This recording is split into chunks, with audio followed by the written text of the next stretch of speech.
32 Day 2. Captain Mathanga attempted a dive to escape, but acceleration was not the plane's strong suit. Within a few tens of seconds, the missile followed under the guidance of the active radar. The captain released electronic jamming and a few sets of chaff to cooperate, and then barely escaped the first missile with an evasion of more than 9.5 g. Pressed on the seat, he almost fainted, followed by the explosion of the second missile, which woke the captain from a brief stupor. He looked back and saw that the right wing on which the tiger was painted had been torn off, and he quickly pulled lower the sounding handle to throw the cockpit and eject from the cabin. "Well done, Major," Sammy said. But Song Ning ignored him. "I have a suggestion that we can stay alive," Sammy said, as if to suggest a way to kill the Indian pilot hanging in mid-air. "No, you can't do that. I suggest you let the ground troops take the prisoners of war, and everything can be explained after the war." "Okay, I'll hand him over to the army patrol." Saying that, Sammy turned the channel. "After I was transferred to the ground tower, I spent some time explaining the approximate coordinates of the pilot's landing. There are still hundreds of kilometers away from the border, and the possibility of the two Indian pilots escaping back is close to zero." In the afterglow of the setting sun, two planes flew towards Peshawar. For a long time, the radio station remained quiet because Song Ning was in a bad mood and didn't want to speak.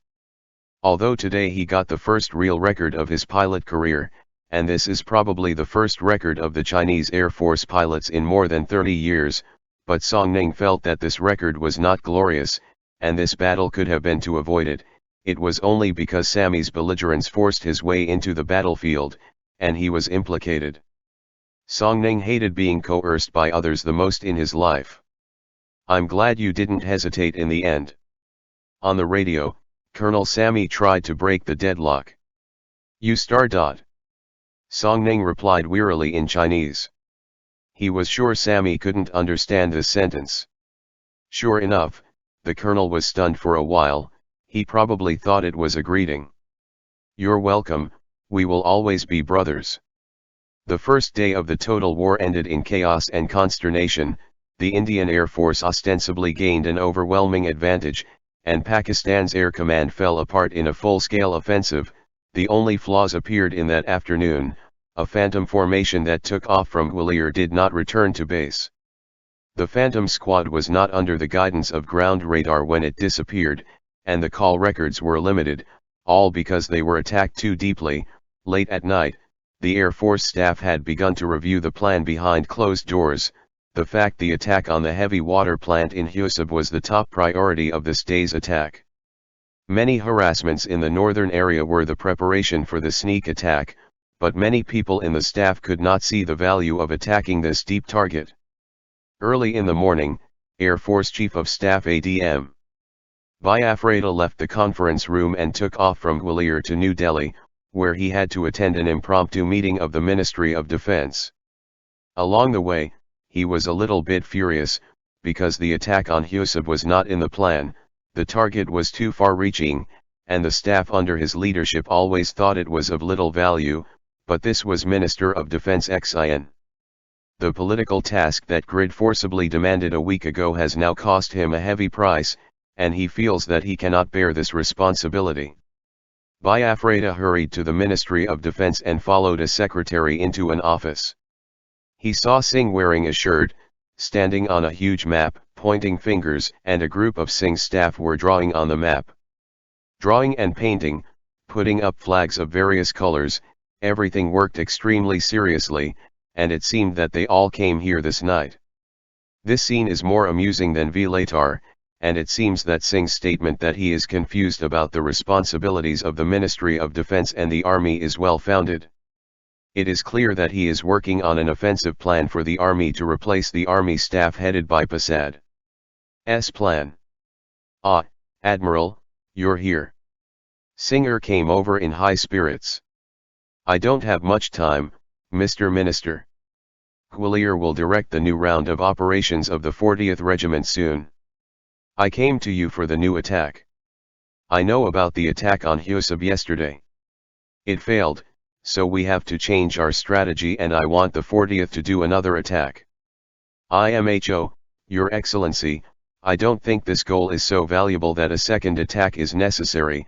Hyusab distance Gwalior is 950 kilometers away, and the Mirage 2000H of the 1st or 7th Squadron will hardly travel such a long distance to attack a heavily fortified area. No, things are more complicated than you think. Yesterday's failure, for some special reasons. Special reasons? Yes, you come with me. I introduced a few friends to you, in fact, they are friends of Director Charman, but they are eager to meet you now. With me meet.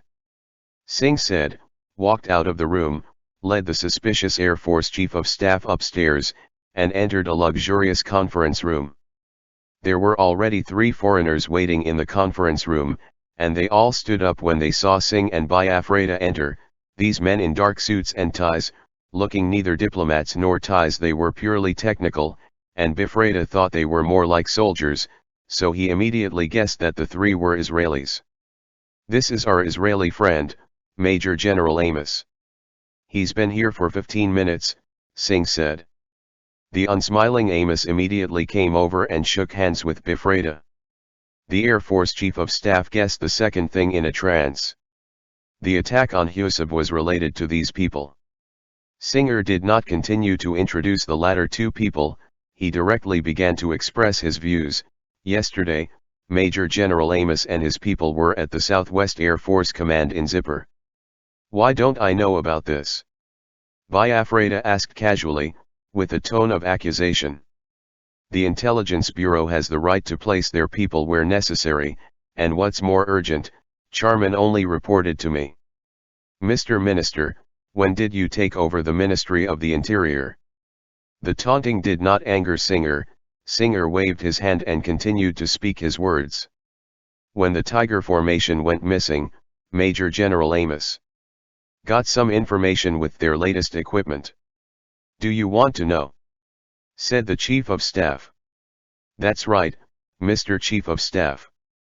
The radar didn't track their full location. Amos suddenly interjected. But we recorded the radio communications of the fighter jets near the battlefield at that time, including the Tigers, and the enemies. Amos said slowly, then turned to wink at a valet behind him, who came from the ground. He picked up a small box and put it on the table, opened it.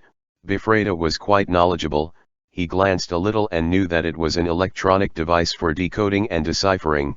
He kept calm and waited for the famous Israeli. The Major speaks for himself. We recorded some pilots' radio conversations. Of course, these communications were encrypted using their method, but the encryption was sloppy. We took 20 minutes to restore him. After the Major General finished speaking, his men pressed button. The recording starts playing.